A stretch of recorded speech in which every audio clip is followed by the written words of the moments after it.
नमस्कार मंडळी, श्री स्वामी समर्थ. धनाचा नाश करणारे असतात हे 5 झाडं. घरासमोर असतील तर आजच उपटून टाका. श्रीकृष्णाने युधिष्ठिरला वास्तुशास्त्राचे ज्ञान दिले व हे शास्त्र मानवजातींसाठी अत्यंत कल्याणकारी असते. श्रीकृष्णाने हे 5 झाड असे सांगितले आहेत जे घरामध्ये असणे दुःख दारिद्र्य घेऊन येणारे असते. हे वृक्ष घरासमोर असल्याने घरामध्ये राहणाऱ्या लोकांची कधीही प्रगती किंवा उन्नती होत नाही. ज्यांना नेहमी पराजय, निराशा व अपयशाला सामोरे जावे लागते. वास्तुशास्त्रानुसार झाडं आपल्या घराची सुंदरता अवश्य वाढवतात. सोबतच घरातील वातावरणसुद्धा ते शुद्ध बनवतात. वृक्षातूनच सकारात्मकतेचा संचार होतो, जे आपल्यासाठी आयुष्यासाठी शुभ असतात. वृक्ष नकारात्मकतेला नष्ट करतात आणि सकारात्मक ऊर्जा वाढवत असतात. घराच्या समोर शुभ झाडं लावल्यामुळे घरामध्ये बरकत येते. तर काही झाडं घरातील वास्तुदोषसुद्धा नष्ट करणारे असतात. तर मंडळी, घराच्या समोरील वृक्ष देवता समान आपल्या घराची रक्षा करतात. यामुळे शास्त्रामध्ये घराच्या समोर काही शुभ झाडं लावण्याचा सल्लासुद्धा दिला जातो. वास्तुशास्त्रामध्ये काही शुभ झाडं असतात तर काही अशुभ असतात असे सुद्धा सांगितले जाते. तर आपण आजच्या व्हिडिओच्या माध्यमातून अशुभ झाडाविषयी चर्चा करणार आहोत. त्याचबरोबर तुम्ही चॅनलवर नवीन असाल तर चॅनलला सबस्क्राईब करा, जेणेकरून चॅनलवर टाकलेले सर्व व्हिडिओ तुम्हाला पाहायला मिळतील. वास्तुशास्त्रानुसार हे 5 झाडं घरासमोर असणे अमंगल मानले जाते. हे झाड घरासमोर असल्यामुळे घरामध्ये दुःख, दारिद्र्य व गरिबी येते. या झाडांच्या सानिध्यात राहिल्यामुळे धनाचा नाशसुद्धा होत असतो. शत्रूमध्ये वृद्धी होते. जर तुम्ही चुकूनसुद्धा अशी झाडं घरासमोर लावली असाल तर आजच सावध व्हा. घराच्या समोर फुलझाडाची सजावट अवश्य करावी. यामुळे माता लक्ष्मी प्रसन्न राहते. पण वास्तुशास्त्रानुसार मुख्य प्रवेशद्वारावर कुठल्याच झाडाची सावली पडता कामा नये. यामुळे द्वारभेद निर्माण होतो. तर मंडळी, वास्तुशास्त्रानुसार घराच्या आग्नेय व नैऋत्य कोण्यामध्ये कोणतेही झाड लावू नये. हे वृक्ष सहसा सुकत असतात व याचा अशुभ परिणाम देखील घरातील लोकांवर पडत असतो.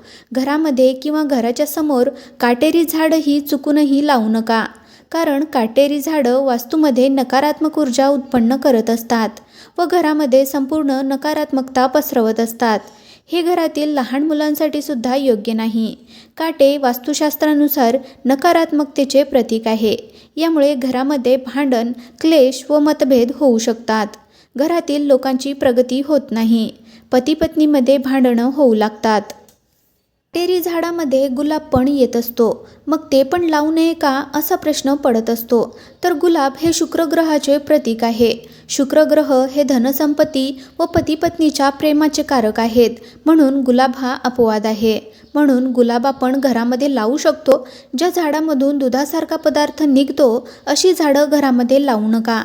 धार्मिक प्रवृत्तीने पाहिले तर ज्या वृक्षातून दूध निघते असं झाड घराच्या अंगणामध्ये असेल तर घरातील सुखशांती नष्ट करते. अशा वृक्षातील दूध खूप विषारी असते. लहान किंवा मोठ्यांनी सुद्धा चुकून सेवन केले तर विषबाधासुद्धा होऊ शकते किंवा इजा पोहोचू शकते. यामुळे अशी झाडं घरामध्ये चुकूनही लावू नका. आपण घराची सुंदरता वाढवण्यासाठी अनेक झाडं लावत असतो, पण काही कारणास्तव घरामध्ये लावलेले झाड सुकत असेल, वाळत असेल तर अशा परिस्थितीमध्ये अशा झाडांना आधी घराबाहेर केलं पाहिजे. कारण अशा झाडांना घरातील लोकांनी पाहिल्यामुळे आपल्या स्वभावामध्ये बदल होतो आणि यामुळे बुधग्रह खराब होतो. बुधग्रहामुळे टिकत असतो. तोच जर खराब होत असेल तर आपल्या घरामध्ये पैसा कसा टिकेल? घरामध्ये पैसा विनाकारण खर्च होऊ लागेल. घरातील तुळशी जर सुकलेली असेल तर ती तात्काळ काढून टाकावी व दुसरी तुळशी शुक्रवारच्या मुहूर्तावर लावावी. कारण सुकलेली तुळशी घरामध्ये दुर्भाग्य आणते. घराच्या समोर बोराचे, बाभळीचे व एरंडीचे झाड असू नये. ही झाडं कोणीही मुद्दामून लावत नाही, पण ही झाडं आपल्या घरासमोर आपोआप येत असतील तर अशी झाडं कृपया घरासमोर ठेवू नका. हे झाड घरामध्ये सकारात्मक ऊर्जेला येऊ देत नाही. सकारात्मक ऊर्जेला बाहेरच थांबून घेतात व घरामध्ये नकारात्मक ऊर्जा खूप मोठ्या प्रमाणामध्ये पसरू लागते. यामुळे घराबाहेर सुद्धा अशी झाडं कधीही ठेवू नका आणि जर असतील तर ते तात्काळ काढून टाका. आपल्या घराच्या अंगणामध्ये किंवा घराच्या बाहेर कोणती झाडं असावीत व कोणती झाडं नसावीत याचे ज्ञान असणे हे खूप गरजेचे आहे. आम्ही कोणत्याही झाडाच्या विरोधात नाही, आम्ही सुद्धा निसर्गप्रेमीच आहोत. पण वास्तुशास्त्रातील काही नियम तुमच्यापर्यंत पोहोचवण्याचे फक्त आम्ही या ठिकाणी काम करत असतो. झाडापासून आपणास प्राणवायू मिळत असतो.